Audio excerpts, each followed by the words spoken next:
EdCollab gathering. Elisa Waingort is an associate with the Educator Collaborative. She has been an educator for over 30 years with a wide range of experiences.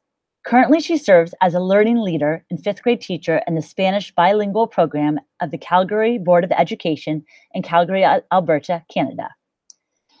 Dana Onayemi is an associate with the Educator Collaborative. Currently, she is working towards completion of a doctoral degree in literacy from Judson University. This school year will be her 11th year teaching intermediate students in the suburb west of Chicago, Illinois. It is my pleasure to introduce Assessment as Learning, Reading and Writing Workshop Essentials, K-8.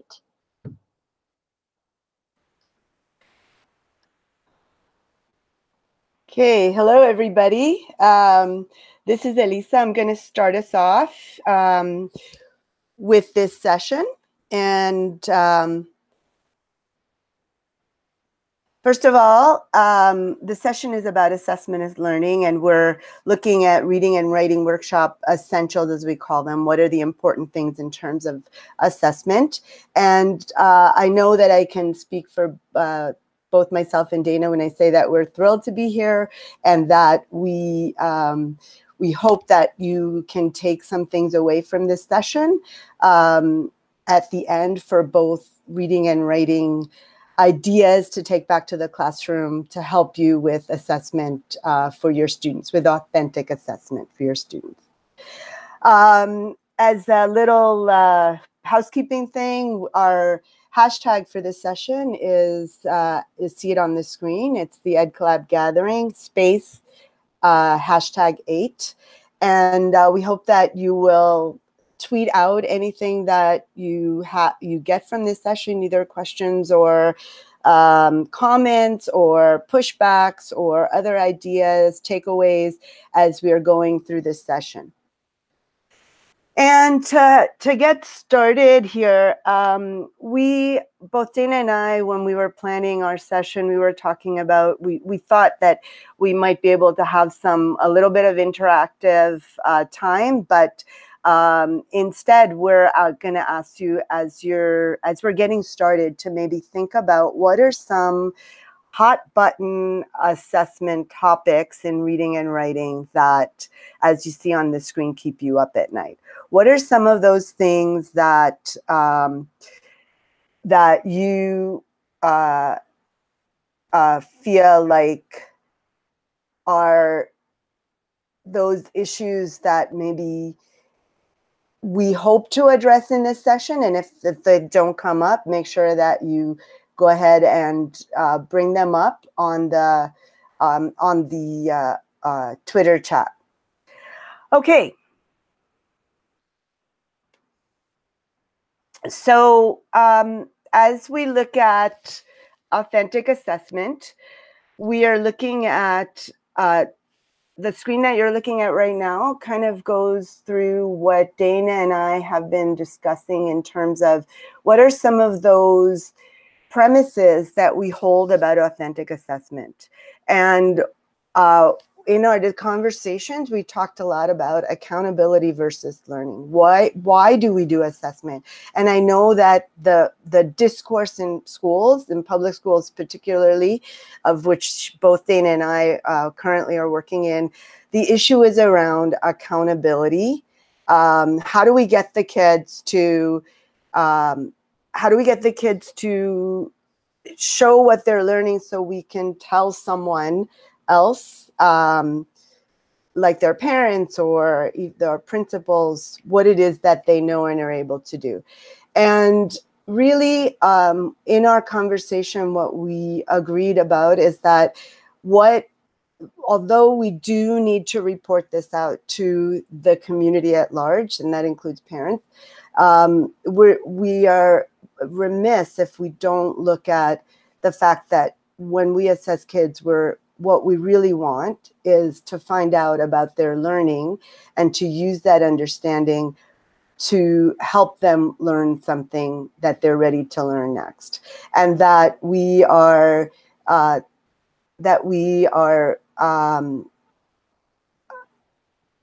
second while I toggle back and forth, that we really want kids to show what they're doing and to reflect on their learning. This isn't about us as teachers.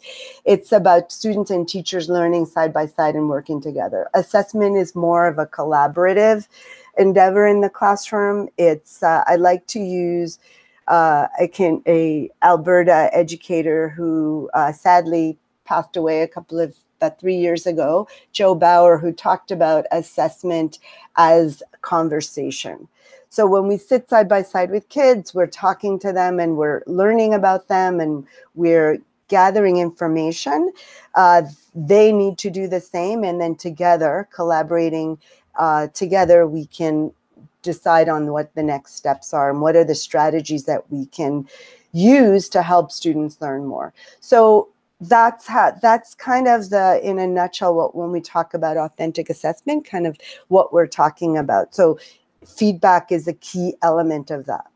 And it involves not just teachers giving feedback, but other students giving feedback, and the students themselves reflecting on their learning. And then we hope to address some of strategies and ideas that you can implement in your classroom right away.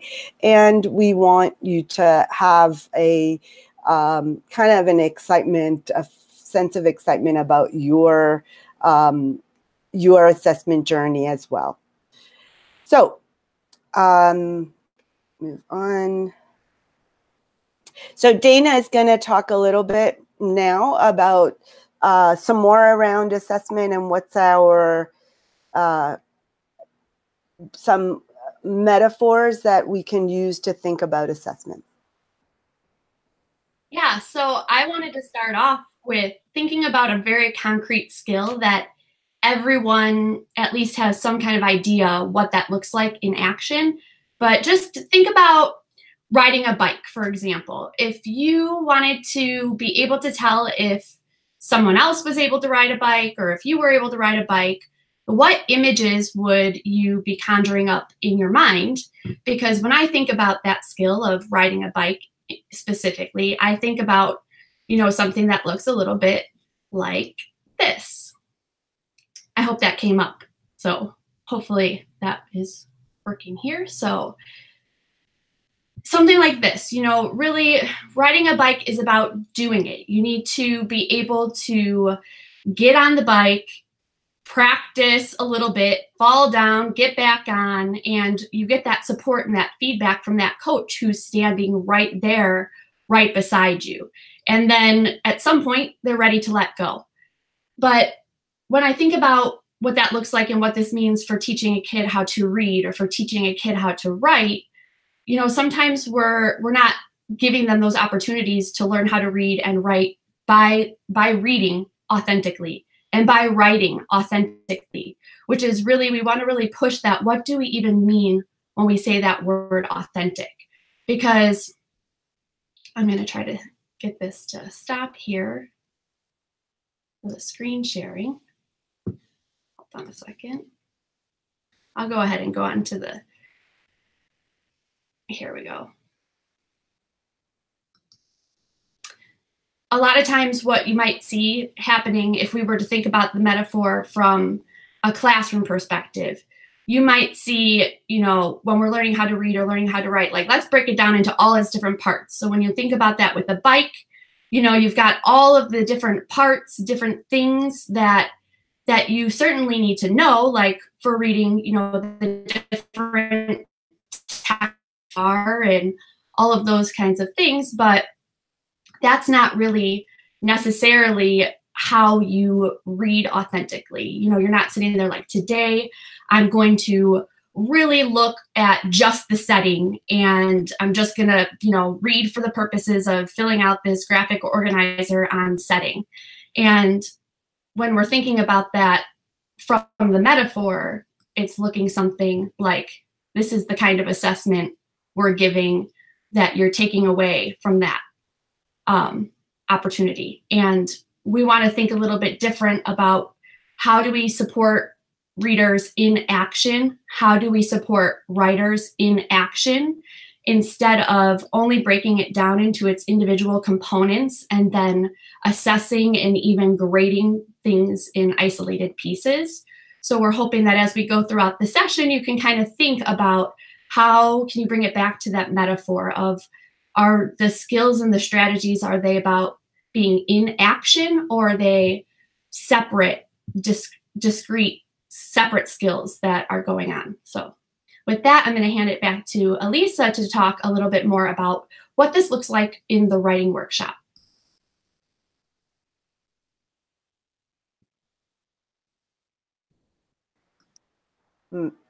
Okay, I think I'm unmuted. Okay, so before I would talk about the writing workshop a little bit, I wanted to go back and talk about, I'm going to ask Dana to go back and maybe talk about assessment of learning and assessment for learning. And then I'm going to, if that's okay, Dana? And then I'm going to do talk about, because in education we talk about assessment for learning, assessment of learning, and we're also going to talk about a little bit more about assessment as learning, and then we're going to get into some specifics for how we do this in the writing and reading workshop. So we're going to go through this a little bit fast, but I think it's important to kind of set the stage for that. Yes, so I will go ahead and I'm going to go back to that, and I'm going to share just a summary of assessment of learning and assessment for learning. That's something that you might see. This is just an image from Ann Davies, and it kind of just summarizes the big ideas of the difference. I know in my district, we spent a lot of time breaking down the difference, you know, assessment of being more summative and assessment for being more formative. And, you know, making sure that we have balance and what is the purpose, and, you know, assessment of, that's more to look at, you know, are they getting things by a certain date or end of the unit, more systems-wide evaluation or maybe grade level-wide evaluation of how the students are doing. But that's not necessarily the assessment that's the most meaningful for the students. And then you get to the assessment for learning, which is getting a lot closer to the students, but really, you know, the thinking around that is really to help teachers decide what to do next and what the instruction should look like next for assessment for the formative pieces that you're getting, so that you can see, okay, all the students are really struggling on this one area. So this is assessment for learning. So I can use this to, you know, now I'm going to pull a small group based off of, I'm seeing this gap with these 5 or 6 students. Now, even better is where Elisa is going to talk about taking it one step further to include that assessment as learning piece. Okay, so assessment as learning is really the big umbrella of where I think we want to be. That incorporates assessment of learning and it incorporates assessment for learning. But assessment as learning is that constant stance of assessment that we want to have in the classroom, so that it's not, and I go back to Joe Bauer's work, it's not about giving this test or that project or that writing prompt or that on-demand piece of a topic for the kids to write on. It's about constantly observing. It's a lot of kid watching, as Yetta Goodman talks about. It's a lot of sitting beside. It's collaborative, as I said earlier.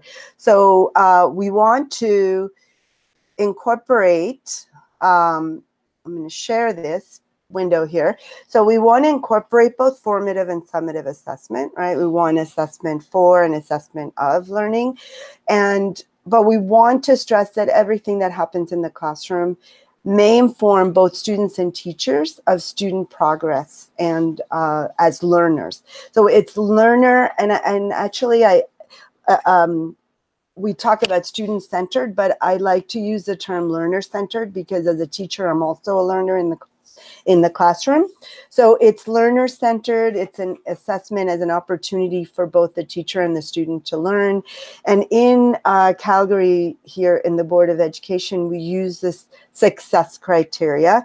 We also talk about rubrics. I'm not going to talk about rubrics today in my piece, but when we talk about success criteria, it's more of a checklist. I develop it with the kids. It's very collaborative. We talk about what of 4 or 5 items that we want to make sure that we focus on in whatever we're doing, that maybe 3 or 4 of those are important and the last one is optional, and then maybe leave some room for kids to say, hey, I want you to notice this that I've done in my work. And so it provides opportunity for self-reflection, peer and teacher feedback, and it allows for goal setting, which is one of the things that is important. I think in the classroom that the kids learn to set goals, and not just for us, but with us as teachers, help them create some goals. So I'm going to talk a little bit about that. And so let me move on to the writing piece of talk about authentic assessment in the writing workshop. I just quickly going to go through some pictures here of students. This is my students this year. They're working all over the room. They're just engaged, and some of them may be using their writer's notebooks, and some are writing on paper, some of them are drawing. And I want to stress the use of writer's notebooks in the writing workshop. It's taken me a long time to get there, actually, as a teacher, and even as a writer, a teacher who writes, and that to say that I'm a teacher who writes has been a process. But it's a place, I have the writer's notebook as a place to practice, to experiment, explore, to curate writing, and to be a joyful writer.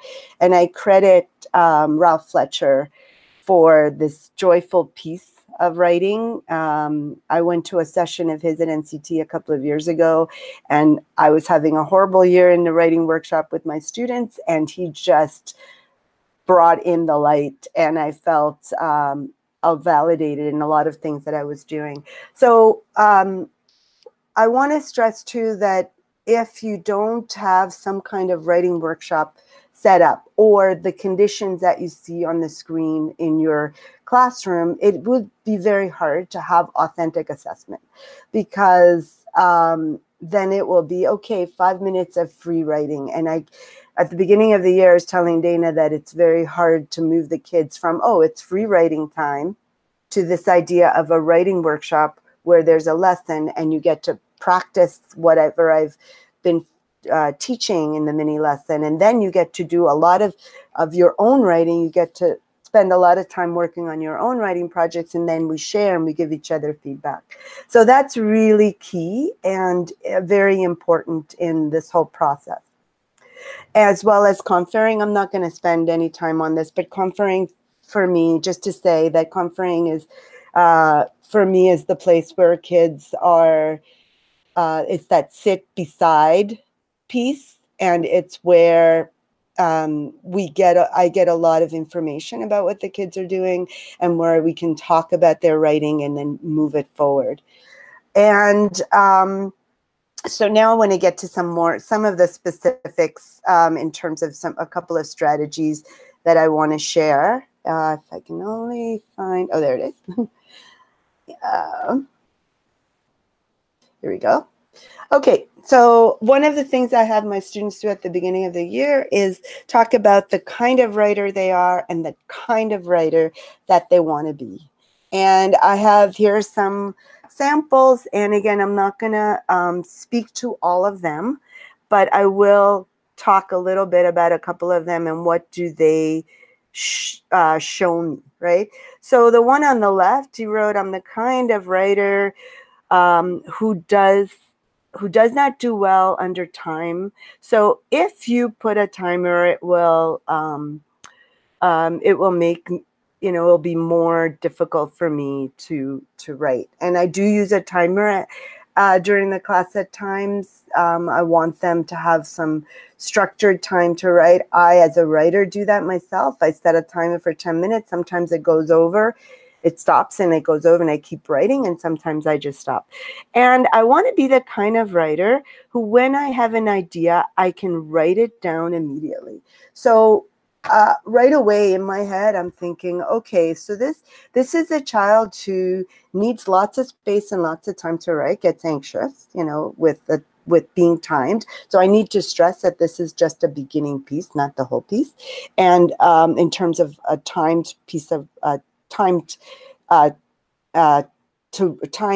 moment to write, and that here are some, let's make some goals, or let's have some strategies for how you think of an idea. How are you going to get that down somewhere so that you can remember? In the other piece, I'm a writer. I'm the kind of writer who tries, is that the right one? No, I think I'm going to go to the next screen. This one, the one on the left. I'm the kind of writer who tries to find ideas, like to have lots of writing, likes to write about animals, and likes working with friends. I want to be the kind of writer who has lots of ideas and has good spelling and illustrations and interesting and cool stories, also not too slow. So there are some things in there that I need to, like, are kind of, is information for me. What does not too slow mean? And why is that a concern? And you know, is good spelling and illustrations, what are they trying to tell me there? Good spelling is something that we do at the end, or we can always get some help from. That's not the crux of writing. The other one, I'm the kind of writer who creates my characters first and then writes my story. I want to be the kind of writer who has a beginning, middle, and end before they start the story. So for this one, what I'm thinking, right, is, and I'm going to stop the screen share for a second. Okay, so for that one, I'm already, you know, I can see he drew some illustrations. He likes to draw a lot, but he also wants help with knowing how to structure a story and organize it. So that's information that I'm definitely going to be focusing on, right? I'm going to skip those other two because of time. I don't want to take up all the time. I want to make sure Dana has her time to talk about reading workshop. So I asked students to look at what they did at the beginning. What I asked them to write about, I am the kind of writer, I want to be the kind of writer, was the first day of school, September 4th, and then just recently, it says October 25th, but it's September. But then I asked them to go back to what they wrote and to think of what could be a goal that they could work on. So although these three are not necessarily attached to some of the ones that I shared, they do relate, and I did help them. I coached them through it. They do relate to what they wrote. So I write one story by the end of October. So this is a kid maybe, you know, who has trouble coming up with ideas, isn't sure, you know, not always writing all the time, isn't, you know, needs a lot of support. The one on the right, keep an idea book with me at all times, and write the words, find the words outside my window. But the first one is the idea book is great. And that's something that I can definitely have him share or her share with the rest of the class. I used to know, but now is another strategy that I use with the kids at the end of the school year. So here are some examples for that I wanted to share with you. And Dana, make sure that, you know, give me a signal if I'm kind of going too much. Okay, so let's see. So here are some examples, and these are from my students last year. As a writer, I used to write long stories. This is the one on the right, and fantasy stories. And I also focused a lot on my writing, such as making my writing better and making my writing longer. But now I write long stories, but without a lot of fantasy. And now I write information about stuff too, such as animals and insects, plants, and more. Now I focus on making writing neater and still try making my writing clearer. Whoa, I want to clap for that one, right? Because often you'll see I want to make my printing really good, but yes, want to make it really clear and legible, but I'm also looking at the content of my writing. I want to make it clearer. Then, so as a writer, I used to always write long stories, but I never really used lots of descriptive words. And I also didn't really use commas and apostrophes. And now I use lots of descriptive words. I remember to use commas and apostrophes. I also write my stories very long, and I make sure my story makes sense. And sometimes I also, and she kept going. So all of that to me is in a snapshot, both of these, all of these examples in a snapshot, what my students are able to do, learn throughout the year, and I can show the parents, look, this is what they were saying at the beginning of the year. This is what they're saying now. These are some examples of the work that they can do. This is a collaboration that we did in the classroom. This was all a conversation, right, that we were involved in. I will now move it on to Dana. And, Dana's going to talk about reading workshop and the strategies that she uses there. Thank you. Thank you, Elisa. That was awesome. Some really great ways to look at the students self-evaluating and being able to set goals for themselves, which to me is a huge part of reading workshop as well. And just like for writing and, thinking back to the keynote this morning about making sure that students have opportunities to see themselves. So in reading, to be able to have books where they can see themselves, and for writing, to be able to have that freedom to choose topics where they can see themselves and reflect on their experiences, and that we make room for that in both the reading and the writing workshop. And so for me, like the most important thing when I'm trying to assess readers to see where they're at and how they're doing and where they need my help is to look at what books they're actually putting into their hands. And I spend a lot of time doing book talks, talking about really great books that I think will push them as readers, and where all different kinds of readers can see themselves, but also just a way to encourage that book love so that it's a community of readers and not, just the teacher telling them what to read and how to read and then to go off and do it. So I was just going to share a little bit. You can look and see. So I like to always have books that I'm now currently featuring, and that's where the book talks are really crucial. Sometimes I'll read a little excerpt, but this is just to promote one thing that I look for when I'm assessing them as a reader, that they're reading variety. I want them to be reading poetry and informational texts and fantasy and realistic fiction and current events and all kinds of different types of texts in order for me to help, build them across all of the different skills that they are working on as readers. So they don't know, though, if I go to conference with a kid and I ask, have you read any poetry lately? They might not know where to go to get that. So I make sure every morning we have a morning meeting, and I either read an excerpt from a book or I share a quote that I think will frame the learning for the day. So I have there, just a bunch of different powerful quotes. I try as much as possible to bring in that love of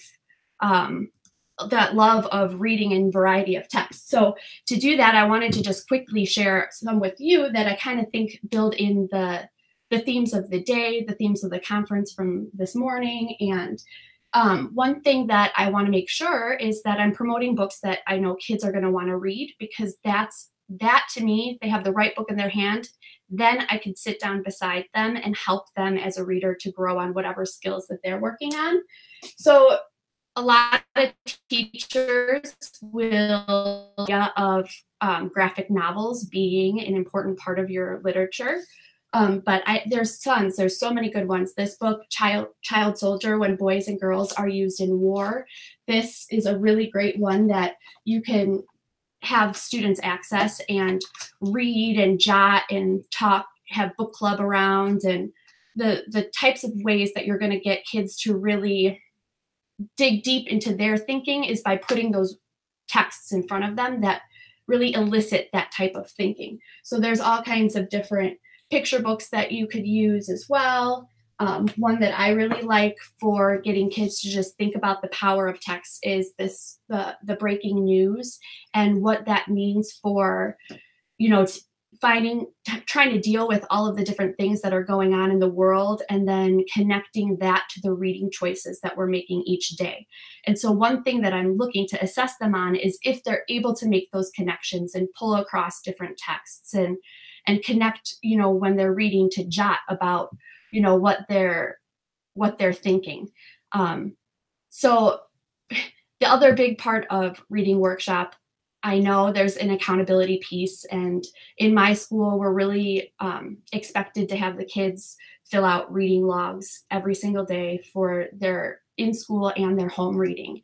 So I'm going to show you right here. This is a little sample from the engagement inventory that I adapted from Jennifer Saravallo's The Literacy Teacher's Playbook. And I use that to kind of track, I use that to track where the students are at in, their particular books, if they're picking up the same book every single day and continuing to read that book and make connections through their jots that they're doing. And then I compare that side by side, their reading log that they're filling out. And really, reading logs could sometimes hinder a kid's love of reading, or just the act of filling it out or getting in trouble if they don't fill it out or get it signed. That could actually hinder your reading culture. But the way I help students view it is it does not have to hinder your culture, that I really help them see that the reading log, if they know that it has meaning and it has value, that they're going to be looking and they're going to be studying their own habits, and they're going to be looking for patterns. I tell them that I read their reading logs like a detective. I'm like a detective, and I'm looking for patterns. I'm looking for clues about, what they're really doing well as a reader. And I'm looking, are they moving forward through their books? Are they getting stuck? Are they abandoning books very often? Are they reading 3 or 4 different chapter books at one time? And then that's the assessment piece. That's the to have the discussion with them that will really help move them forward in the reading workshop in a way that it's not, and they know, they're honest with me. If they don't get to read or they don't get their log signed, they say, we had a really busy night last night and I didn't get to do my reading. And I really find that the kids are being true to themselves because of how we treat it in our culture, that it's something that's important to us because it's how we reflect on our reading and on our learning that we're doing. So to me, that's a really big part of assessing kids, is through their reading choices, through their reading habits. I also think it's really important to, consider their interests. And so I have, student reading inventories that they take at the beginning of the year, but it goes beyond just, books that they like, but also, their general feelings about reading in different places or for different purposes, and then specific things about their habits. Do they never do those things? Sometimes do those things? Always do those things? That really helps me get great assessment information to help move them forward. I also think that there are some really great other tools that kind of serve similar purpose as a reading log would. But Biblionasium it's kind of like, I think of it as Goodreads, but for kids, and way more, kid friendly. But there is a log on there that if you have the freedom as a teacher to use different kinds of ways for them to keep track of their reading choices, for me, this is a really great tool because students can create, I'll show you here, they create their own bookshelves of books that they have finished so that they can reflect on their choices across, and then they can visually see those book covers. And there's just something so rewarding about looking at shelves filled with books that you've read to completion and seeing all the titles there, even better than when you just see it on the log. So I think that is an awesome tool for getting kids to to track the books that they're reading and the choices that they're making, but also then to share with the other students in the classroom books that they think that other kids might like. So that's another great feature of Biblionasium, as you can see on this side, is they can write book reviews, and then those reviews become an amazing formative assessment, because I can look to see how they try to capture the big ideas, and how, if they're able to then take that critique lens to the book about what would other kids like this book and why, or what other aspects that they might want to feature of that book. So for me, having another digital tool like that is powerful. And if I had my way, I would just use that, and I wouldn't have the paper log at all. But I kind of make the best of the situation and try to have it be used to really help promote those reading engagement and reading as a social activity, because that's where I get the best assessment information, is when two readers are sitting side by side talking about a book that they have read and using that to move them forward. Besides having really great books, really great books, some sort of way to keep track of what you're reading and how it's going for you, setting goals, having a notebook. The other biggest piece for me is having some way to jot either Post-its or a reader's notebook, whatever works best for your classroom.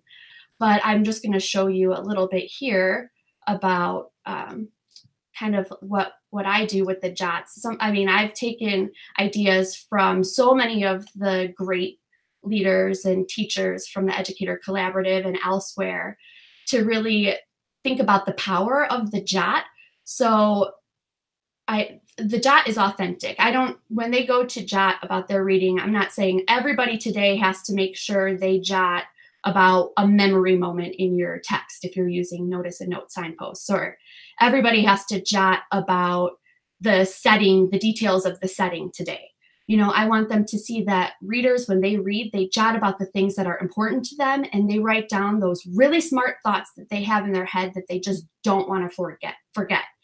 But then I have them collect like their last anywhere between like 4 to 10 jots at a time, depending on the reader and how much they can handle. And I have them read and critique and look and name their patterns. Like, oh, I tend to really jot a lot about my own feelings as a reader, or I tend to jot a lot about like the character and the choices the characters are making. And you see like a lot of times, the readers who are struggling a little bit more, a lot of their jots are more about the plot elements and the things that are right there. And they'll jot about the events, and they'll maybe make some predictions that might happen that are more right there, and you see the progression. And so then I even try to show them a progression, kind of pulling in the idea of micro progressions that Kate and Maggie Roberts talk about. But I really think that just having them have authentic ways to read and name their thinking is powerful. And then the ability to reflect on that, combining it with their reading logs and all of the different things. Here is an electronic version. When I was having them do their reflections on OneNote in OneNote notebooks, they would look at how they were doing on different specific skills and strategies that we were working on, and then writing and setting goals. I've had them do this in OneNote. I've had them do this directly right in their reader's notebook. I've tried a lot of different ways and different tech tools, but really it's the importance of having a way to reflect and then set goals as a reader. So with that, and here's more examples. Don't really have much time to go through all of them, but just other ways. I really think that it's important for students to be able to find important excerpts that spoke to them, and there's a lot of different ways to do that. And Actively Learn is another really great tool that it's free for educators, and I've always found that the support is really amazing, and it's a great way for them to jot almost like you would on a Post-it, but right there in the digital tool, and they can share with the other students in the classroom. And it's actually just a really great way to make their thinking visible, because that's how you can really see where they're at as a reader. to push them forward and to give them that explicit one-on-one or small group instruction based off of what you're noticing in their JOTs and in your one-on-one conferences, and maybe even, you know, using some of these tech tools as other ways to gather critical assessment information. So that to me is like the heart. You can add in a lot. I mean, there's so much more you could add, but the heart of Reading Workshop, I think, is great books, somehow, some way to jot and to annotate what you're thinking, and then having a community to share that with peers and with the teacher in ways that makes everyone excited. So I just wanted to add one last thing before I know our time is running down. But I think as a wrap up, that the important thing about, if I had to use that, the important thing from the important book, the important thing about authentic assessment is being flexible, having a collaborative spirit, and using it as a conversation with students, with parents, with administrators about what kids are able to do, what they know, and to help our students learn better and learn more. I think, and knowing that every year you have a different group of students and you may need to adjust things, right? So as maybe for you later, as you're watching and as we're wrapping up, if you, as kind of a self-reflection for you, or maybe to tweet it out, like, what, I'm the kind of teacher, and I want to be the kind of teacher who. So just something for that we thought maybe you could think about as we finish up this session. Thank you so much for listening, and I hope that you're able to get some ideas that you can take back to your classrooms. Yes, thank you so much. I really, you know, this is a first time experience, and there's a little learning curve that comes with it, but I hope that everyone was able to take at least something, at least one piece back to reflect a little bit deeper on. So thank you, everyone. Thanks, Dana. Thanks, Elisa. We hope everyone will join us for session 4 at 2 p.m. Eastern Standard Time. Thanks.